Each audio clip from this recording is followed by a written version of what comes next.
Les doubles portes du palais de justice s'ouvrirent à la volée dans un fracas qui résonna dans toute la salle d'audience. Une fillette de 4 ans, vêtue d'une robe rose maculée de boue et ayant perdu ses chaussures quelque part en chemin, déboula en courant dans l'allée centrale. « Sandrine n'a rien fait !» criait-elle de toute la force que lui permettaient ses petits poumons. « Sandrine n'a rien fait !»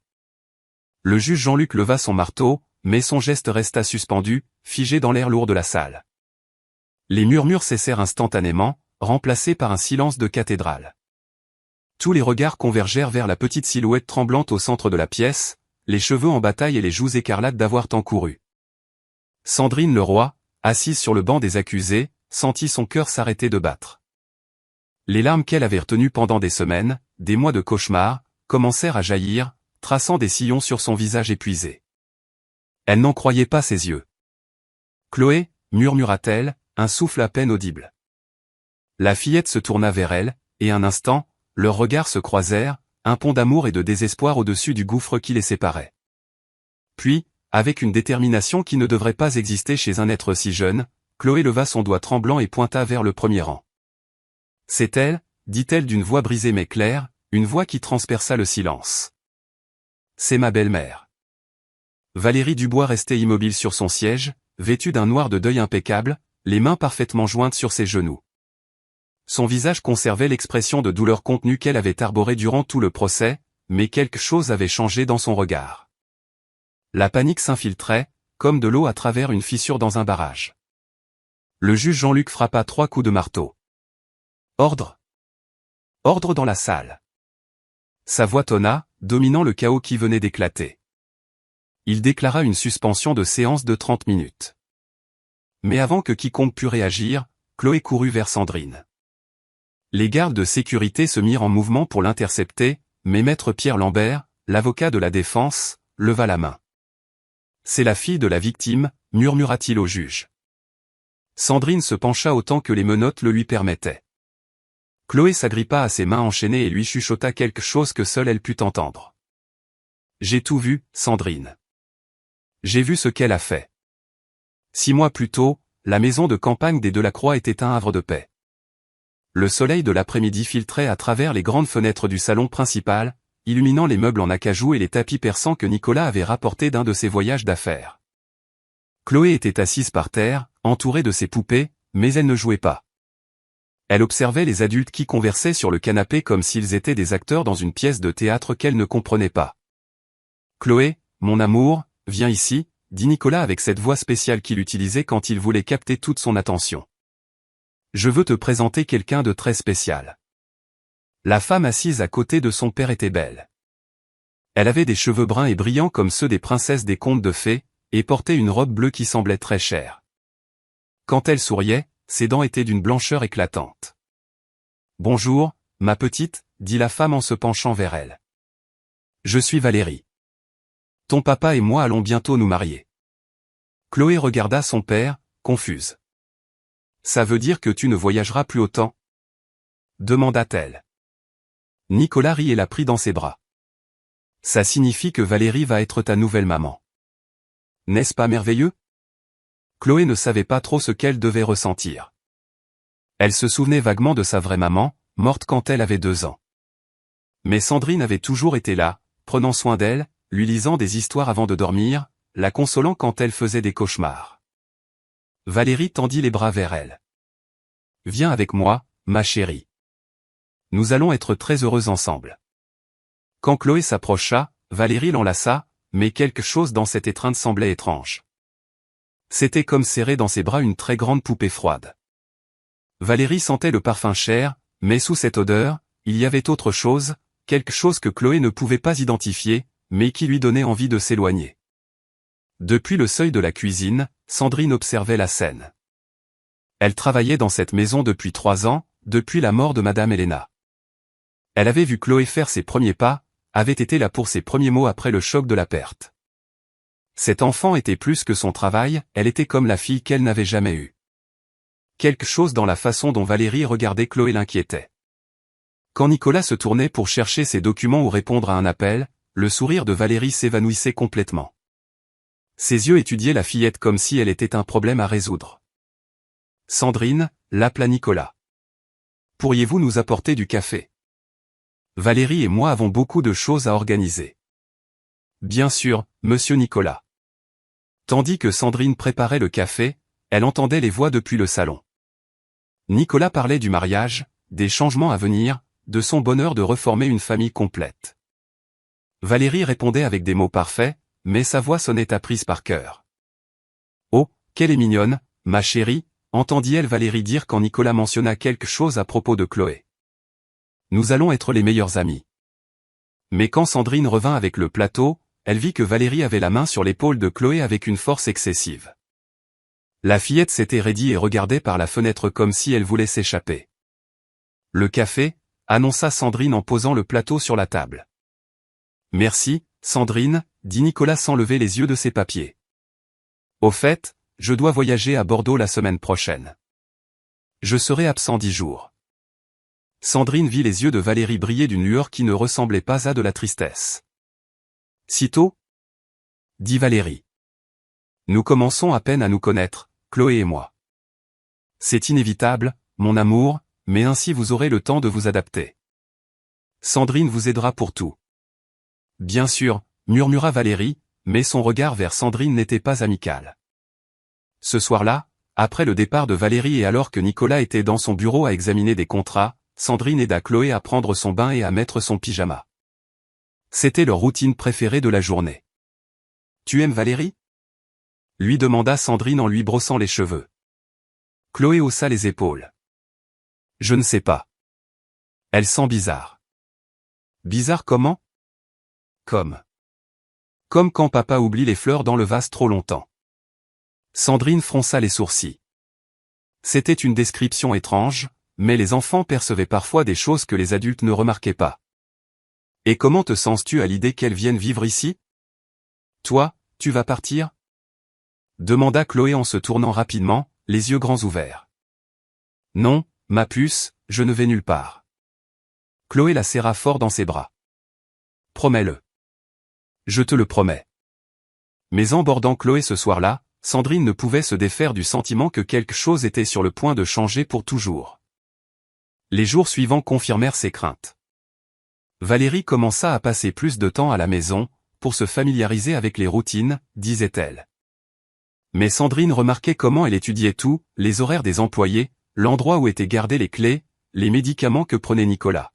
« C'est pourquoi, ça ? » demanda Valérie un après-midi, désignant un flacon dans l'armoire à pharmacie de Nicolas. « Pour son cœur, » répondit Sandrine. « Le docteur dit qu'il doit les prendre tous les soirs. Et s'il oublie, je le lui rappelle. Je tiens un registre. » Valérie hocha la tête, pensive, comme si elle mémorisait une information importante. Une semaine plus tard, Nicolas partit pour son voyage d'affaires. Valérie arriva tôt ce matin-là avec 2 valises. « J'ai pensé que ce serait bien que Chloé et moi passions du temps ensemble, » expliqua-t-elle à Nicolas, une sorte de lune de miel mère-fille. Nicolas semblait ravi de l'idée. « Sandrine sera là pour t'aider pour quoi que ce soit, » dit-il à Valérie avant de partir. « Et Monique aussi, bien sûr. » Monique Martin était la femme qui s'occupait du ménage et travaillait dans la maison avant même Sandrine. C'était une femme âgée, silencieuse, qui avait appris à se rendre invisible au fil de ses années de service. Dès que Nicolas fut parti, quelque chose changea dans l'atmosphère de la maison. Valérie se déplaçait dans les pièces comme si elles étaient déjà siennes, fouillant les tiroirs, étudiant des documents, posant des questions sur des routines qu'elle avait déjà demandées. « Sandrine, dit-elle le 2e jour, je crois que nous devrions faire quelques changements. » Elles étaient dans la cuisine en train de préparer le déjeuner. Chloé jouait dans le jardin, visible à travers la fenêtre. « Quel genre de changement, Madame Valérie ? » « Eh bien, Chloé est très attachée à vous. »« Trop, je dirais. » Sandrine cessa de couper les légumes. « C'est naturel, madame. Je suis avec elle depuis qu'elle a 1 an. » « Exactement. Et ce n'est pas sain pour une fillette de son âge. Cela crée une dépendance affective qui sera très difficile à rompre. Mais elle a besoin de stabilité. Ce dont elle a besoin, c'est d'apprendre à interagir avec sa nouvelle famille. Avec moi. » Valérie s'approcha d'un pas. « Ne vous méprenez pas, Sandrine. Je pense que vous avez fait un travail merveilleux, mais maintenant, les choses vont être différentes. Cet après-midi-là, quand Nicolas appela pour savoir comment elles allaient, Valérie s'assura que Chloé réponde au téléphone en premier. « Papa, quand est-ce que tu rentres ?» demanda la fillette. Sandrine put entendre le rire de Nicolas de là où elle était. « Bientôt, mon amour. Tu te comportes bien avec Valérie ?» Chloé regarda vers Valérie, qui lui souriait avec ce sourire trop parfait. « Oui, papa, » répondit Chloé, mais sa voix semblait petite. Quand Valérie prit le téléphone, sa voix se remplit d'une chaleur artificielle. « Nicolas, mon amour, tout est parfait ici. Chloé et moi apprenons très bien à nous connaître, même si... » Elle fit une pause dramatique. « J'ai remarqué que Sandrine la gâte beaucoup. Peut-être devrions-nous parler d'établir des limites plus claires à ton retour. » Sandrine sentit un nœud se former dans son estomac. Ce soir-là, en aidant Chloé à se brosser les dents, la fillette lui chuchota, « Sandrine, pourquoi Valérie me serre si fort quand elle me prend dans ses bras? Elle te serre fort? » Oui. Et quand papa ne regarde pas, elle ne sourit pas. Sandrine s'agenouilla pour être à la hauteur de Chloé. Est-ce qu'elle t'a fait mal? Chloé secoua la tête, mais quelque chose dans ses yeux disait qu'elle ne disait pas toute la vérité. Si quelque chose te dérange, tu dois me le dire, d'accord? Mais toi, tu ne vas pas partir? Je ne vais pas partir. Mais pendant que Chloé dormait cette nuit-là, Sandrine resta éveillée, se demandant si cette promesse était entre ses mains de la tenir. Les jours suivants, de petites choses commencèrent à disparaître. D'abord, ce fut l'ours en peluche préféré de Chloé, celui qui avait appartenu à sa vraie mère. Puis certains de ses livres de contes. « Tu as vu Pépito ?» demanda Chloé à Sandrine un matin, en parlant de son ours. « Nous l'avons vu hier dans ta chambre, non ?» Elles cherchèrent dans toute la maison. Valérie se joignit à la recherche avec une expression préoccupée. « Oh, c'est étrange. Sandrine ne l'aurait-elle pas mis quelque part en oubliant ?» suggéra-t-elle. « Je n'ai rien déplacé de la chambre de Chloé, » répondit Sandrine. « Eh bien, ces choses arrivent parfois quand on a tant de responsabilités. » Valérie laissa la phrase en suspens. Cet après-midi-là, Sandrine trouva Pépito dans la poubelle du jardin. Il était sale et humide, mais pas abîmé. Elle le nettoya avant de le rendre à Chloé, mais ne lui dit pas où elle l'avait trouvé. « Pépito !» s'écria Chloé en serrant l'ours dans ses bras. « Où étais-tu » Sandrine regarda vers la fenêtre de la cuisine, où Valérie observait la scène avec une expression qu'elle ne put déchiffrer. Quand Nicolas revint de son voyage, Valérie avait préparé un dîner spécial. La table était mise avec la belle vaisselle et il y avait des bougies allumées. « Comment ça s'est passé » demanda Nicolas en portant Chloé. « Merveilleusement bien, » répondit Valérie. Bien qu'il y ait eu quelques petits incidents. Sandrine sentit un frisson la parcourir. Quel genre d'incident? Rien de grave, juste. Eh bien, certaines choses de Chloé ont disparu puis sont réapparues. Je pense que nous devons peut-être être plus organisés avec ces affaires. Nicolas regarda Sandrine. C'est vrai, ça? Il y a eu une confusion avec son ours, mais c'est résolu, répondit Sandrine prudemment. Nicolas semblait fatigué. Bon, tant que ça ne se reproduit pas. Ce soir-là, après le dîner, Valérie aida à coucher Chloé pour la première fois. Sandrine resta dans le couloir à écouter. « Tu sais quoi, ma chérie ?» entendit-elle Valérie dire. « Je crois que toi et moi allons être de très bonnes amies. Mais les amis se gardent des secrets, n'est-ce pas? Quel genre de secrets? Des secrets spéciaux, comme si parfois Sandrine oublie où elle met tes affaires, ou si elle fait quelque chose qu'elle ne devrait pas. Tu peux me le raconter, et je m'assurerai que tout aille bien. » Sandrine s'éloigna du couloir, le cœur battant à tout rompre. Plus tard, alors que la maison était silencieuse, Sandrine entendit des pas dans le couloir. Elle jeta un œil par l'entrebâillement de sa porte et vit Valérie se diriger vers le bureau de Nicolas. Elle tenait une petite lampe de poche. Sandrine attendit quelques minutes, puis s'approcha. La porte du bureau était entr'ouverte et elle put voir Valérie fouiller les tiroirs du bureau de Nicolas. Elle avait plusieurs documents en main et les lisait attentivement. Quand Valérie referma le dernier tiroir, Sandrine se dépêcha de retourner dans sa chambre. Le lendemain, Valérie annonça qu'elle resterait dormir toutes les nuits jusqu'au mariage, pour que Chloé s'habitue, expliqua-t-elle à Nicolas. Mais Sandrine avait commencé à remarquer d'autres choses. Valérie savait exactement où se trouvaient tous les médicaments de Nicolas. Elle connaissait ses horaires, ses routines, même des détails que Nicolas n'avait jamais mentionnés devant elle. Une nuit, Sandrine se réveilla en entendant des bruits en bas. Elle regarda l'horloge. 2 heures du matin. Elle se leva silencieusement et descendit les escaliers. La lumière du bureau était allumée et elle entendit la voix de Valérie parler au téléphone à voix très basse.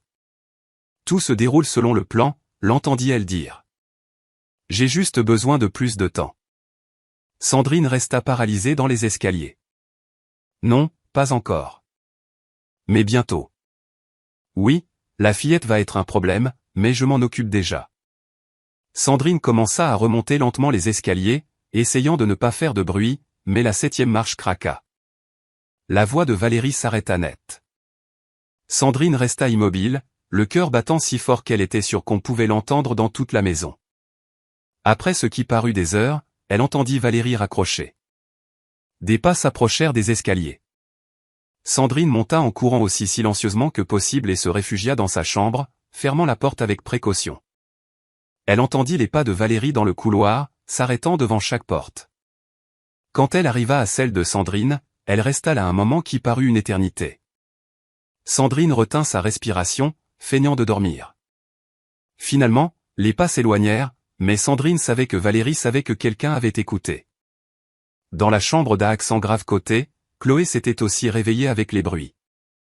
Elle avait entendu la voix de Valérie, bien qu'elle n'ait pas compris les mots, mais le ton de cette voix l'avait effrayée. Il était froid comme de la glace. Quand elle entendit les pas dans le couloir, Chloé ferma les yeux très fort et serra Pépito contre elle. Les pas s'arrêtèrent aussi devant sa porte. La poignée tourna lentement et la porte s'ouvrit juste un peu. Chloé continua de feindre le sommeil, mais elle pouvait sentir les yeux de Valérie l'observer dans l'obscurité. Après un moment qui parut une éternité, la porte se referma. Chloé resta éveillée le reste de la nuit, serrant Pépito et souhaitant que Sandrine soit là pour la protéger. Le lendemain matin arriva avec une tension qui semblait flotter dans l'air comme une fumée invisible.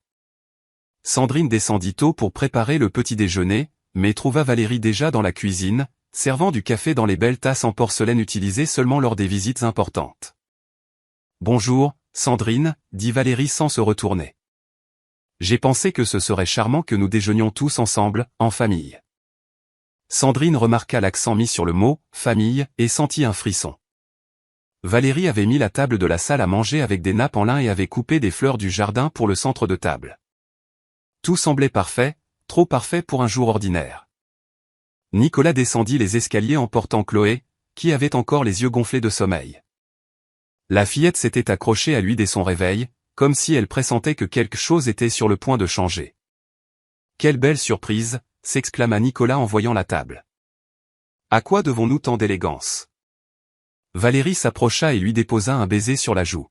« Je voulais que ce petit déjeuner soit spécial », murmura-t-elle en passant la main dans les cheveux de Chloé. Sandrine vit la fillette se raidir sous le contact de Valérie, mais Nicolas ne le remarqua pas. Ils s'assirent pour déjeuner et pendant quelques minutes, on entendit que le tintement des cuillères contre la porcelaine. Nicolas vérifiait son téléphone entre deux bouchées et Valérie coupait les fruits de Chloé en morceaux parfaitement égaux. « J'ai des nouvelles », dit finalement Nicolas en posant son téléphone sur la table. « On vient de me confirmer le voyage aux États-Unis. C'est l'occasion que nous attendions pour conclure le contrat avec les Américains. » Sandrine vit les yeux de Valérie s'illuminer, bien que son expression restât neutre. « Quand » demanda Valérie. « Je pars demain. Ce seront 15 jours intenses, mais si tout se passe bien, ce contrat va changer notre vie. 15 jours. » Valérie posa la main sur son cœur dans un geste qui semblait répéter. « Oh, Nicolas, si longtemps loin de nous. » « Je sais, mon amour, mais c'est inévitable. » De plus, Nicolas sourit et caressa la joue de Chloé, ainsi, toi et Chloé aurez plus de temps pour vous connaître avant le mariage. Chloé arrêta de mâcher et regarda Sandrine avec des yeux inquiets. « Sandrine va rester » demanda-t-elle d'une petite voix. « Bien sûr que oui, » répondit Nicolas. « Sandrine va s'occuper de toi comme toujours. » Mais quand Nicolas dit cela, Sandrine nota quelque chose dans l'expression de Valérie. Une ombre traversa son visage, si rapide qu'on aurait presque pu l'imaginer. Bien sûr, murmura Valérie. Sandrine sera là pour aider. Le reste du petit déjeuner se déroula dans un silence étrange. Nicolas continua de parler de son voyage, des réunions importantes, des projets futurs. Valérie hochait la tête et posait les bonnes questions, mais Sandrine sentait que son attention était ailleurs. Après le petit déjeuner, Nicolas s'enferma dans son bureau pour préparer les documents de son voyage. Valérie proposa d'aider Sandrine avec la vaisselle, ce qu'elle n'avait jamais fait auparavant. « Sandrine, dit Valérie en essuyant une tasse, je crois que ce temps que je vais passer seule avec Chloé va être très révélateur. » Dans quel sens, Madame Valérie? Eh bien, je vais pouvoir observer réellement comment est la dynamique entre vous deux. Nicolas m'a raconté que Chloé se comporte parfois mal, qu'elle est très exigeante. Je suppose que maintenant, je vais pouvoir le voir par moi-même. Sandrine fronça les sourcils.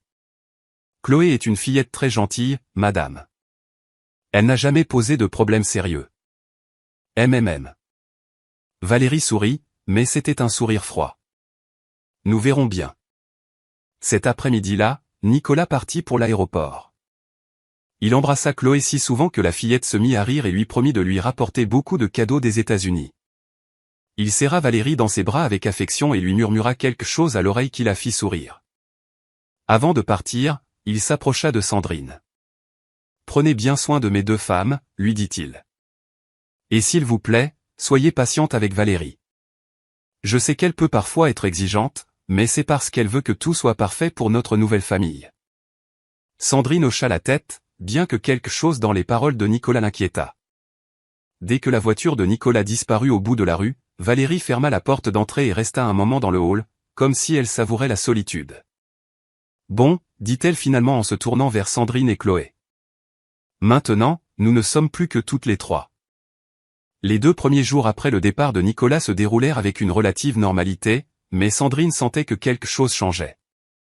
Valérie se déplaçait dans la maison comme si elle lui appartenait déjà entièrement, réorganisant les choses, déplaçant les meubles, apportant des changements petits mais constants. Le 3e jour, Sandrine était dans le jardin en train d'étendre le linge quand elle entendit Chloé crier de l'intérieur. Elle courut vers la maison et trouva la fillette en larmes dans le salon, se frottant le bras. « Qu'est-ce qui s'est passé, ma puce ?» demanda Sandrine en s'agenouillant à côté d'elle. « Je me suis fait mal, sanglota Chloé. Sandrine examina son bras et trouva une marque rouge sur la peau, comme si quelqu'un l'avait pincé très fort. « Comment t'es-tu fait mal ?» Avant que Chloé ne puisse répondre, Valérie apparut à l'entrée du salon. « Que se passe-t-il ici ?» demanda-t-elle d'une voix préoccupée. Chloé dit qu'elle s'est fait mal au bras, répondit Sandrine. Valérie s'approcha et examina la marque. « Oh, ma pauvre chérie. Elle a dû se cogner contre quelque chose. Les enfants sont si maladroits parfois. » Mais quand Sandrine leva les yeux vers Valérie, quelque chose dans son regard la fit douter. Il y avait une froideur là, une satisfaction à peine visible. « Chloé, dit Sandrine doucement. Comment t'es-tu fait mal ?» La fillette regarda Valérie et Sandrine vit ses petits yeux se remplir de peur. « Je suis tombée, » murmura Chloé. Mais Sandrine savait que ce n'était pas vrai. La marque sur le bras de Chloé était trop spécifique, trop précise pour être celle d'une chute. Ce soir-là, après avoir couché Chloé, Sandrine trouva Valérie dans la cuisine, parlant au téléphone à voix basse. « Oui, tout va bien », l'entendit-elle dire. « La petite apprend. » Et Sandrine, eh bien, Sandrine va bientôt cesser d'être un problème. Sandrine s'éloigna rapidement, le cœur battant à tout rompre. Le lendemain, Valérie annonça des changements. « J'ai réfléchi, » dit-elle pendant le petit déjeuner, « cette maison a trop d'employés pour une si petite famille. » Sandrine la regarda, confuse. « Que voulez-vous dire, Madame Valérie ? Eh bien, par exemple, avons-nous vraiment besoin de Monsieur Georges ? Le jardin n'est pas si grand. » Monsieur Georges était le jardinier, un homme âgé qui travaillait pour la famille avant même la naissance de Chloé. Il était particulièrement affectueux avec la fillette, la laissait l'aider à arroser les plantes et lui apprenait le nom des fleurs. « Mais Monsieur Georges est ici depuis des années, » protesta Sandrine. « Et Chloé adore l'aider dans le jardin. » C'est exactement ça le problème, répliqua Valérie. Chloé est trop attachée à vous tous. Elle doit apprendre à fréquenter des personnes appropriées à sa position sociale. Cet après-midi-là, Valérie renvoya Monsieur Georges. Sandrine vit depuis la fenêtre comment le vieil homme se dirigeait vers la porte avec ses quelques affaires, la tête basse. Chloé était dans sa chambre en train de pleurer parce qu'elle ne pourrait plus s'occuper des fleurs avec lui. 2 jours plus tard, ce fut le tour de la cuisinière. C'est une dépense inutile, expliqua Valérie. Sandrine peut aussi s'occuper de la cuisine, n'est-ce pas, Sandrine? Sandrine savait qu'elle ne pouvait pas protester sans risquer de perdre son emploi, alors elle hocha la tête en silence. Mais, Madame Valérie, intervint Monique, la femme de ménage. Sandrine a déjà beaucoup de travail en s'occupant de la petite. Valérie se tourna vers Monique avec un sourire qui n'atteignait pas ses yeux. Monique, vous avez une famille à entretenir, n'est-ce pas? Une fille, Manon, qui étudie à l'université, si je ne me trompe pas? Monique hocha la tête nerveusement. Ce serait dommage que vous deviez chercher un autre travail à votre âge. Le travail domestique est de plus en plus difficile à trouver. Le message était clair. Monique baissa la tête et ne remit plus en question les décisions de Valérie. Avec chaque employé qui partait, la maison semblait plus vide et plus oppressante. Sandrine se rendait compte que Valérie l'isolait, éliminant tous les témoins potentiels de ce qu'elle préparait. Une nuit, Sandrine ne parvenait pas à dormir et décida de descendre à la cuisine pour un verre d'eau. En passant devant le bureau de Nicolas, elle vit de la lumière filtrée sous la porte. Elle s'approcha silencieusement et entendit la voix de Valérie. « Comment peut-on changer la garde légale » l'entendit-elle demander. « Oui, du père biologique à la belle-mère. » « Quels documents sont nécessaires » Sandrine sentit son sang se glacer. « Je comprends, » continua Valérie. « Et s'il y avait des preuves de négligence de la part du père ? Ou de la nounou ? Excellent. Oui, je vous enverrai les documents demain. » Sandrine s'éloigna du bureau, la nausée au ventre. Elle comprenait maintenant pourquoi Valérie documentait tout, pourquoi elle posait des questions sur les routines, pourquoi elle avait renvoyé les autres employés. Les jours suivants furent un lent cauchemar. Valérie commença à accuser Sandrine de petites choses. De la nourriture manquante dans le réfrigérateur, des objets qui apparaissaient hors de leur place, de l'argent qui aurait disparu du portefeuille de Valérie. « Sandrine, lui dit-elle un matin, avez-vous vu mon bracelet en or ? Je l'ai laissé sur ma table de chevet hier soir. » Non, Madame Valérie, je ne suis pas allé dans votre chambre. C'est étrange. Je suis sûr de l'avoir laissé là. Valérie fit une pause dramatique. Bon, j'imagine qu'il réapparaîtra. Mais Sandrine savait que le bracelet n'allait pas réapparaître, et elle avait raison. Le lendemain, Valérie le trouva dans le panier de linge sale de Sandrine. « Je ne comprends pas comment il est arrivé là, » murmura Valérie, tenant le bracelet comme une preuve dans un procès. « Peut-être est-il tombé quand vous nettoyiez ma chambre. » Mais Sandrine savait que c'était un mensonge. Elle n'avait jamais vu ce bracelet auparavant. Pendant ce temps, l'état de Chloé se détériorait visiblement. La fillette avait cessé de jouer, mangeait à peine et faisait des cauchemars presque toutes les nuits. Sandrine essayait de lui parler, mais chaque fois qu'elles abordaient le sujet de ce qui se passait, Valérie apparaissait comme surgie de nulle part. « De quoi parlent mes petites chéries » demandait Valérie avec ce sourire doux que Sandrine avait appris à craindre. Un après-midi, Sandrine trouva Chloé en larmes dans sa chambre. « Qu'est-ce qui ne va pas, mon amour » lui demanda-t-elle en s'asseyant sur le lit à côté d'elle. « J'ai encore mal au bras, » sanglota Chloé. Sandrine examina son bras et trouva une autre marque rouge, cette fois sur l'autre bras. « Chloé, ma puce, qui te fait du mal ?» La fillette la regarda avec des yeux immenses et remplis de peur. « Si je le dis à quelqu'un, » chuchota-t-elle, elle dit que tu vas partir pour toujours. Sandrine sentit son cœur se briser. « Qui t'a dit ça ?» Chloé était sur le point de répondre quand la porte de la chambre s'ouvrit. Valérie entra avec un plateau de lait et de biscuits. « De quoi parlent mes petites chéries » demanda-t-elle avec cette voix mielleuse que Sandrine avait commencé à haïr. « Chloé s'est encore fait mal au bras » répondit Sandrine en essayant de garder une voix neutre. « Oh, ma pauvre chérie. C'est qu'elle est très agitée ces derniers temps. Le docteur dit que c'est normal quand les enfants traversent des changements importants. Valérie s'approcha et posa la main sur l'épaule de Chloé, en serrant légèrement. « N'est-ce pas, ma chérie ?» Chloé hocha rapidement la tête, mais Sandrine put voir la peur dans ses yeux. Ce soir-là, Sandrine décida qu'elle devait faire quelque chose. Elle ne pouvait pas rester les bras croisés pendant que Valérie blessait Chloé et fabriquait de fausses preuves contre elle. Elle décida de chercher des preuves de ce que Valérie faisait. Elle attendit très tard, quand elle fut sûre que Valérie dormait, et descendit silencieusement dans le bureau de Nicolas. La porte était fermée à clé, mais Sandrine savait où Nicolas gardait le double. Elle entra dans le bureau et alluma la lampe de bureau. Elle commença à fouiller les tiroirs, cherchant n'importe quoi qui pourrait expliquer le comportement de Valérie. Dans le tiroir inférieur, elle trouva un dossier avec des documents juridiques. Elle les lut rapidement et sentit son monde s'écrouler. C'étaient des documents sur la garde légale, sur les successions, sur les assurances-vie. Valérie avait fait des recherches pour obtenir le contrôle légal complet sur Chloé et sur tous les biens de Nicolas.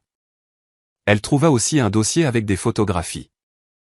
C'étaient des photos de la maison prises sous différents angles, comme si quelqu'un étudiait les entrées et sorties, l'emplacement des caméras de sécurité.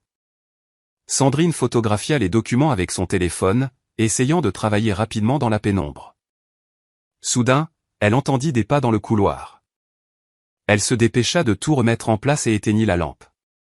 Les pas s'approchèrent de la porte du bureau.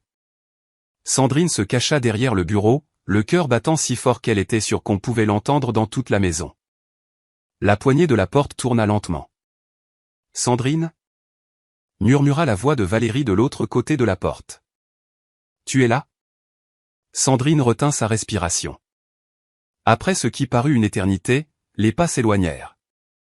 Sandrine attendit encore 10 minutes avant de sortir du bureau. Elle remonta dans sa chambre avec précaution, mais elle savait que Valérie se doutait de quelque chose. Le lendemain, les choses empirèrent. Valérie se mit à suivre Sandrine partout dans la maison, apparaissant dans des endroits inattendus, posant des questions sur ce que Sandrine faisait. « Que cherchiez-vous dans le garde-manger » lui demanda-t-elle alors que Sandrine préparait le déjeuner. « Des ingrédients pour le repas » répondit Sandrine. « Ah. C'est que j'ai cru entendre des bruits cette nuit, comme si quelqu'un déplaçait des choses. » Sandrine feignit la confusion. « Je n'ai rien entendu, Madame Valérie. » Mais elle savait que Valérie savait. Cet après-midi-là, Sandrine trouva Valérie devant l'armoire à pharmacie de la salle de bain de Nicolas, comptant ses médicaments. « Que faites-vous » demanda Sandrine. Valérie sursauta légèrement, mais se reprit rapidement. « J'organise les médicaments de Nicolas. » Avec tant de flacons, il est facile de s'y perdre, sourit-elle. « Vous ne trouvez pas ?» Sandrine savait que Nicolas avait une routine très spécifique avec ses médicaments. Il les comptait chaque soir et tenait un registre strict, car le médecin le lui avait recommandé. « Nicolas a toujours été très prudent avec ça, » murmura Sandrine. « Oui, mais dernièrement, j'ai remarqué qu'il manquait quelques pilules. N'auriez-vous pas vu si quelqu'un d'autre est venu ici ?» Sandrine sentit un frisson. Elle savait exactement où cette conversation menait. « Personne d'autre ne vient dans cette salle de bain, » répondit-elle. « Valérie ferma l'armoire. « C'est étrange, alors. » Ce soir-là, Sandrine ne put dormir. Elle savait que Valérie préparait quelque chose, mais elle ne savait pas quoi exactement. La seule chose qu'elle savait, c'était qu'elle devait protéger Chloé. Vers 3 heures du matin, elle entendit des bruits dans le couloir. Elle jeta un œil par l'entrebâillement de sa porte et vit Valérie se diriger vers la chambre de Chloé avec quelque chose à la main. Sandrine attendit quelques minutes, puis sortit silencieusement de sa chambre. Elle s'approcha de la porte de Chloé et la trouva entr'ouverte. Valérie était debout à côté du lit de la fillette, l'observant dormir. Dans sa main, elle tenait un petit flacon. Sandrine resta paralysée, ne sachant que faire. Après quelques minutes qui parurent une éternité, Valérie s'éloigna du lit et sortit de la chambre. Sandrine attendit d'être sûre que Valérie était retournée dans sa chambre, puis entra silencieusement dans la chambre de Chloé. La fillette dormait, mais sa respiration semblait étrange, plus profonde que d'habitude. Sandrine s'approcha de la table de chevet et vit un verre de lait à moitié vide. Elle sentit le verre et détecta une odeur étrange, quelque chose qui ne devrait pas être là. Avec précaution, elle emporta le verre à la cuisine et le rangea dans le réfrigérateur. Si Valérie donnait quelque chose à Chloé pour la faire dormir, elle aurait besoin de preuves. Le lendemain matin, Chloé se réveilla plus tard que d'habitude et semblait confuse et somnolente. « Comment as-tu dormi, ma puce ?» lui demanda Sandrine. « Bizarrement, » murmura Chloé. « J'ai fait de vilains rêves. » Sandrine lui prépara le petit déjeuner, mais Chloé mangea à peine. Elle semblait absente, comme si elle était dans un nuage. Valérie descendit plus tard avec un sourire satisfait. « Comment a dormi ma petite chérie ?» demanda-t-elle en caressant les cheveux de Chloé. « Très bien, » répondit-elle, bien que Sandrine ait noté que Chloé se crispait sous son contact. Ce jour-là, Nicolas appela des États-Unis. « Comment vont mes femmes ?» demanda-t-il d'une voix joyeuse. Valérie prit le téléphone en premier. « Tout est parfait, mon amour. » Bien que... Elle fit une pause dramatique. « J'ai eu quelques petits problèmes mineurs. » Sandrine sentit son estomac se nouer. « Quel genre de problème ?» demanda Nicolas. « Eh bien, je ne voulais pas t'inquiéter, mais certaines choses ont disparu. De la nourriture du réfrigérateur, quelques petits objets. Et j'ai remarqué que Chloé est très étrange ces derniers temps. Elle ne veut pas jouer, elle pleure beaucoup. Sandrine s'en occupe bien ?» Valérie regarda directement Sandrine en répondant. « Sandrine fait ce qu'elle peut, mais je crois qu'elle est un peu dépassée. Peut-être devrons-nous en parler à ton retour. » Quand elle passa le téléphone à Sandrine, Nicolas semblait inquiet. « Comment va vraiment Chloé, Sandrine ?» lui demanda-t-il. Sandrine voulait lui crier la vérité, lui raconter tout ce qui se passait, mais elle savait que Valérie écoutait chaque mot. « Elle s'adapte, » répondit-elle prudemment. « Et vous, Valérie dit que vous semblez stressé. »« Je vais bien, monsieur Nicolas. » Mais Sandrine savait que Nicolas n'était pas complètement convaincu. Les jours suivants furent un enfer. Valérie intensifia ses accusations, toujours avec des témoins. Monique assista à plusieurs de ces scènes, mais restait silencieuse, clairement terrifiée de perdre son emploi. « Sandrine, » dit Valérie un matin, « avez-vous vu mes boucles d'oreilles en diamant ? Je les ai laissées sur la table du salon hier soir. »« Non, Madame Valérie. »« C'est étrange. »« Monique, vous les avez vues ?» Monique secoua la tête, sans lever les yeux du sol. 1 heure plus tard, Valérie trouva les boucles d'oreilles dans le sac de course de Sandrine. « Je ne comprends pas comment elles sont arrivées là, » murmura Valérie pendant que Monique observait toute la scène. « Sandrine, êtes-vous sûre de ne pas les avoir prises sans vous en rendre compte ?»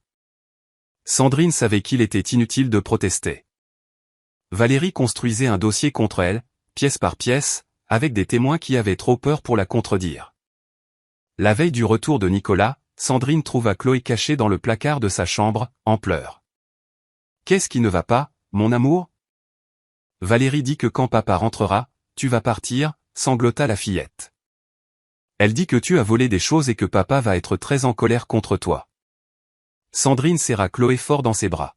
« Quoi qu'il arrive, je ne t'abandonnerai jamais, » lui chuchota-t-elle. « Tu m'entends ? Quoi qu'il arrive. » Mais en consolant la fillette, Sandrine savait que ses options s'épuisaient.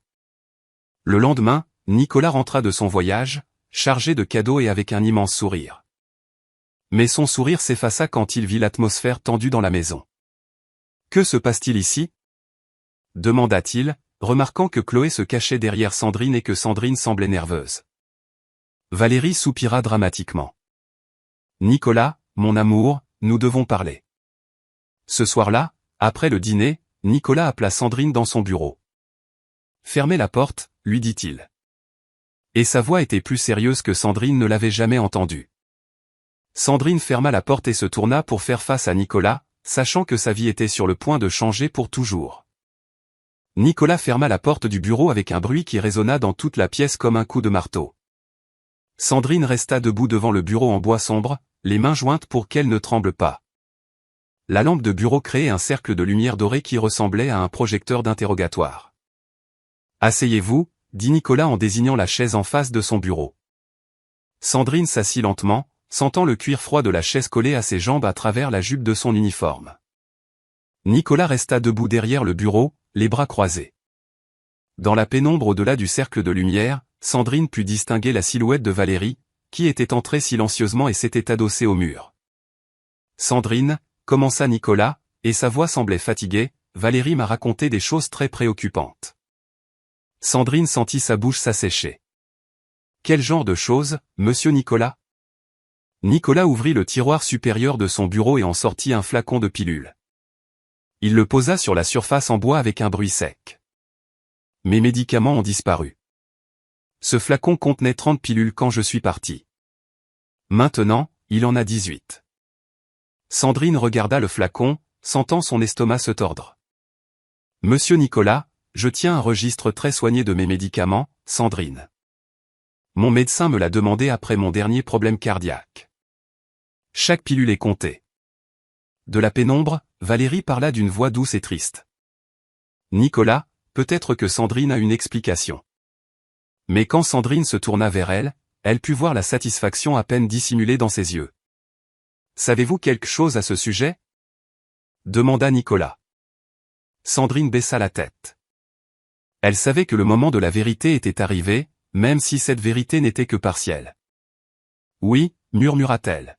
« J'ai pris quelques pilules. » Nicolas se laissa tomber dans sa chaise comme s'il avait reçu un coup. « Pourquoi, Sandrine ? Pourquoi feriez-vous une chose pareille ?» Sandrine leva les yeux et Nicolas put voir les larmes dans ses yeux. « Ma mère est malade, monsieur Nicolas. Elle a du diabète et nous n'avons pas d'argent pour acheter tous ces médicaments. Quand j'ai vu que vous aviez tant de pilules pour le cœur, j'ai pensé. » « Vous avez pensé quoi ?» l'interrompit Nicolas. « J'ai pensé que je pourrais peut-être en vendre quelques-unes pour acheter l'insuline de ma mère. » Sandrine s'essuya les yeux avec le dos de la main. « Je sais que c'était mal. Je sais que je n'en avais pas le droit, mais ma mère allait très mal et je ne savais pas quoi faire. » Nicolas resta silencieux un long moment. Sandrine pouvait entendre le tic-tac de l'horloge murale et le bruit lointain de la pluie qui avait commencé à tomber dehors. « Sandrine, » dit-il finalement, « je comprends que vous ayez été désespérée. Je comprends que vous vouliez aider votre mère, mais ça, » il leva le flacon, « c'est très sérieux. Ces médicaments sont spécifiques à ma condition cardiaque. On ne peut pas les vendre comme ça. Je sais, monsieur Nicolas. Je suis vraiment désolé. » Nicolas soupira profondément. « Combien de pilules avez-vous prises ? » Seulement 5. Je les ai données à ma mère parce que j'ai pensé qu'elle pourrait peut-être l'aider avec la circulation. De la pénombre, Valérie toussa doucement. « Nicolas, chéri, je ne pense pas que le problème soit seulement les pilules. » Nicolas la regarda. « Que veux-tu dire ?» Valérie s'approcha du bureau, se déplaçant comme un chat dans l'obscurité. « J'ai remarqué d'autres choses. De la nourriture qui disparaît, de petits objets qui se déplacent. Et Chloé. » Elle fit une pause dramatique. « Chloé est très étrange depuis que tu es rentrée. » Sandrine sentit une vague de panique. « Qu'est-ce que Chloé a à voir avec ça ? » Eh bien, continua Valérie, je crois que tout est lié. Le stress de cette situation affecte toute la famille. Nicolas se frotta les tempes. « Sandrine, je vais être honnête avec vous. Je suis très déçu, mais je comprends aussi votre situation. Voilà ce que nous allons faire. Je vais déduire la valeur des pilules de votre salaire et je paierai directement le traitement de votre mère. Mais une chose pareille ne peut plus se reproduire. » Sandrine sentit un soulagement immense. « Merci, monsieur Nicolas. Merci. Ça ne se reproduira plus, je vous le promets. » Mais quand elle regarda Valérie, elle vit que son visage s'était durci. Il était clair qu'elle avait espéré une réaction plus sévère de Nicolas. « Es-tu sûr que c'est la meilleure décision ? » demanda Valérie. « Oui, » répondit fermement Nicolas. « Sandrine fait partie de cette famille depuis des années. Une erreur n'efface pas tout le bien qu'elle a fait. » Valérie sourit, mais Sandrine put voir que c'était un sourire forcé. « Bien sûr, mon amour, tu sais ce qui est le mieux. » Sandrine sortit du bureau, soulagée mais inquiète. Elle avait avoué pour les pilules, mais elle savait que ce n'était pas la vraie raison de leur disparition. Et d'après l'expression de Valérie, elle savait que c'était loin d'être terminé. Les jours suivants confirmèrent ses craintes. Valérie changea complètement de stratégie. Si elle ne pouvait pas se débarrasser de Sandrine en l'accusant de vol, elle trouverait un autre moyen. Sandrine commença à remarquer que Valérie la suivait constamment, toujours avec son téléphone à la main. Au début, elle pensa que c'était de la paranoïa, mais elle réalisa bientôt que Valérie prenait des photos. Un jour, Sandrine jouait avec Chloé dans le jardin après la pluie. La fillette avait insisté pour faire des gâteaux de boue et toutes deux étaient sales et riaient quand Valérie apparut. « Que faites-vous » demanda Valérie, le téléphone déjà en position. « On joue » répondit Sandrine en remarquant le flash de l'appareil photo. « Chloé est trempée » murmura Valérie en prenant d'autres photos. « Ne penses-tu pas qu'elle devrait être à l'intérieur avec ce temps ?»« Ça va, le soleil est déjà sorti » répondit Sandrine. Mais ce soir-là, Sandrine entendit Valérie parler au téléphone. « Oui, j'ai des photos de la négligence. » La fillette jouait dans la boue, complètement sale, et Sandrine n'a rien fait pour l'éviter. Sandrine commença à comprendre le nouveau plan de Valérie. 2 jours plus tard, Sandrine trouva Chloé en pleurs dans sa chambre après la sieste. « Qu'est-ce qui ne va pas, ma puce ?» demanda Sandrine en s'asseyant sur le lit. « J'ai mal » sanglota Chloé en se touchant le cuir chevelu. Sandrine examina ses cheveux et trouva une zone rougie, comme si quelqu'un lui avait tiré très fort les cheveux. « Qui t'a tiré les cheveux ?» Chloé regarda vers la porte avec peur avant de répondre. Elle dit que si je le dis à quelqu'un, tu vas partir pour toujours. À ce moment-là, Valérie entra dans la chambre avec une expression de préoccupation parfaitement jouée. Que se passe-t-il? Pourquoi ma petite chérie pleure-t-elle? Sandrine vit Valérie sortir discrètement son téléphone. Elle dit qu'elle a mal à la tête, répondit Sandrine. Valérie s'approcha et prit des photos de Chloé en pleurs. Ma pauvre chérie, elle est très sensible ces derniers temps, n'est-ce pas, Sandrine? Elle pleure pour un rien.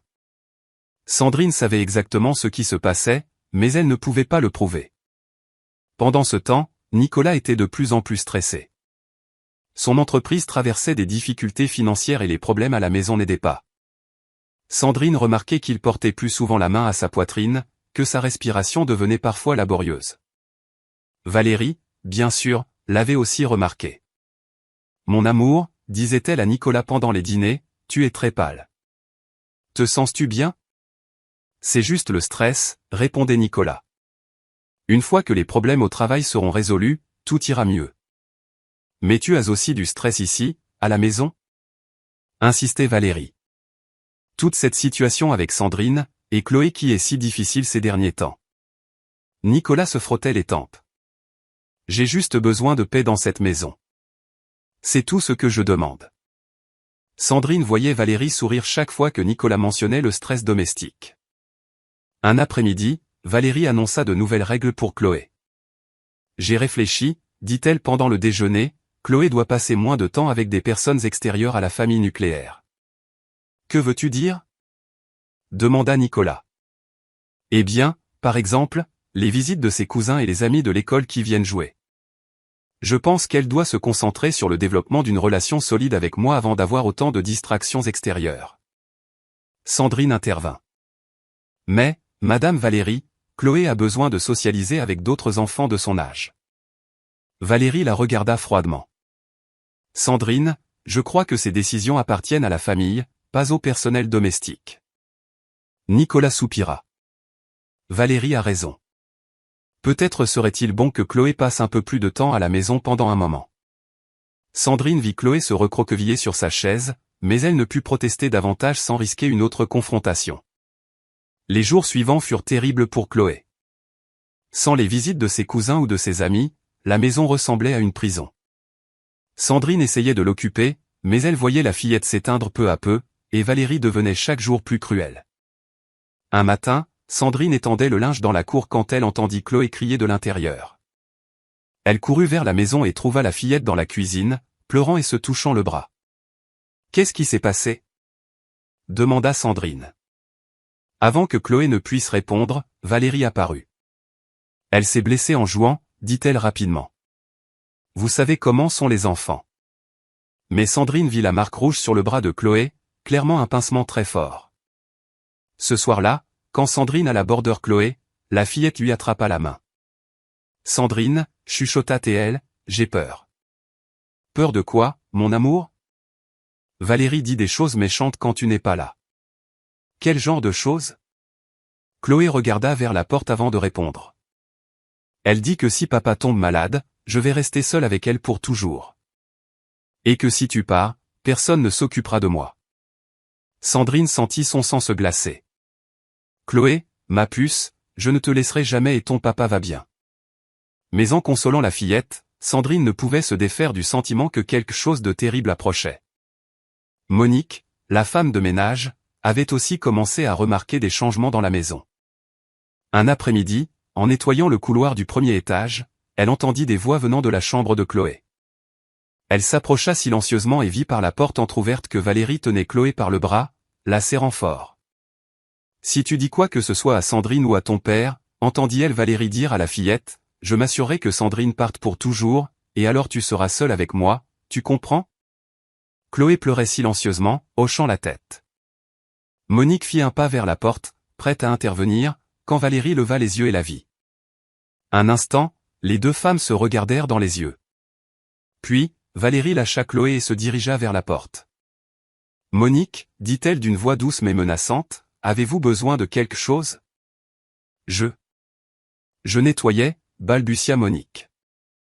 Valérie s'approcha. « Monique, vous avez une fille à l'université, n'est-ce pas ? Et un petit-fils qui vit avec vous. » Monique hocha nerveusement la tête. « Ce serait dommage que vous deviez chercher un autre travail à votre âge, surtout avec autant de responsabilités familiales. » Monique comprit parfaitement le message. « Oui, Madame Valérie. Je suis heureuse que nous nous comprenions. » Monique s'éloigna de la chambre, les jambes tremblantes. Mais l'image de Chloé en pleurs resta gravée dans son esprit. Les problèmes de santé de Nicolas s'aggravèrent progressivement. Une nuit, lors d'une discussion particulièrement tendue sur les dépenses de la maison, Nicolas sentit une vive douleur dans la poitrine. « Nicolas, qu'est-ce qui ne va pas ?» demanda Sandrine, remarquant sa pâleur. « Rien, j'ai juste besoin de m'asseoir un moment. » Nicolas se laissa tomber sur le canapé, la main sur la poitrine. Valérie s'approcha rapidement. « C'est le cœur ?» demanda-t-elle d'une voix préoccupée. Nicolas hocha la tête, respirant avec difficulté. Sandrine courut chercher ses pilules d'urgence, mais à son retour, elle remarqua quelque chose d'étrange. Valérie était agenouillée à côté de Nicolas, mais elle ne semblait rien faire pour l'aider. Elle se contentait de l'observer. « Ne devrions-nous pas appeler le médecin ?» demanda Sandrine. Valérie parut sursauter. « Oui, bien sûr, dit-elle. » Mais Sandrine nota qu'elle avait mis plusieurs secondes à répondre. Le médecin arriva 1 heure plus tard et examina Nicolas. C'était un épisode mineur, expliqua-t-il. Mais il doit réduire le stress. Son cœur est sous forte pression. Cette nuit-là, après le départ du médecin, Sandrine ne put dormir. Elle ne cessait de penser à la réaction de Valérie pendant l'épisode de Nicolas. Il y avait quelque chose dans son comportement qui ne collait pas. Elle commença à observer Valérie plus attentivement. Elle remarqua qu'elle passait des appels téléphoniques étranges à des heures bizarres, toujours à voix basse et dans des pièces où elle pensait que personne ne pouvait l'entendre. Une nuit, Sandrine l'entendit dans le bureau de Nicolas. « Oui, tout se déroule selon le plan », l'entendit-elle dire. « Combien de temps cela prend-il normalement ? » « Je comprends. »« Et après ? » ?»« Parfait. » Sandrine remarqua aussi que Valérie avait commencé à utiliser l'ordinateur de Nicolas quand il n'était pas là. Un après-midi, alors que Valérie était dans le jardin au téléphone, Sandrine s'approcha de l'ordinateur et vit qu'une page web sur les successions et les assurances-vie était ouverte. Sandrine essaya de parler à Nicolas de ses soupçons, mais il était si préoccupé par sa santé et son travail qu'il l'écoutait à peine. « Nicolas, lui dit-elle un matin, je pense que vous devriez faire attention avec. » « Sandrine, s'il vous plaît, » l'interrompit Nicolas. « Je n'ai pas l'énergie pour plus de problèmes domestiques. J'ai juste besoin de paix. » Sandrine vit Valérie sourire depuis le seuil de la cuisine. Les choses atteignirent un point critique une nuit de tempête en novembre. Les vents fouettaient les fenêtres de la maison et la pluie tombait avec une telle force qu'elle sonnait comme des tambours sur le toit. Nicolas avait eu une journée particulièrement difficile au travail. Il était rentré à la maison, pâle et épuisé, et avait à peine touché à son dîner. Je vais me coucher tôt, annonça-t-il après le repas. Veux-tu que je te prépare un thé? Demanda Valérie d'une voix prévenante. Non, j'ai juste besoin de me reposer. Nicolas monta lentement les escaliers, la main sur la poitrine. Sandrine aida Chloé avec ses devoirs, puis la coucha. La fillette était plus silencieuse que d'habitude et Sandrine remarqua qu'elle avait une nouvelle marque sur le cou, presque imperceptible, mais bien là. « Tu t'es blessé ?» lui demanda Sandrine. Chloé secoua vivement la tête, mais Sandrine vit la peur dans ses yeux. « Mon amour, si quelqu'un te fait du mal. » Non, l'interrompit Chloé. Il ne m'arrive rien. Mais ses yeux disaient le contraire.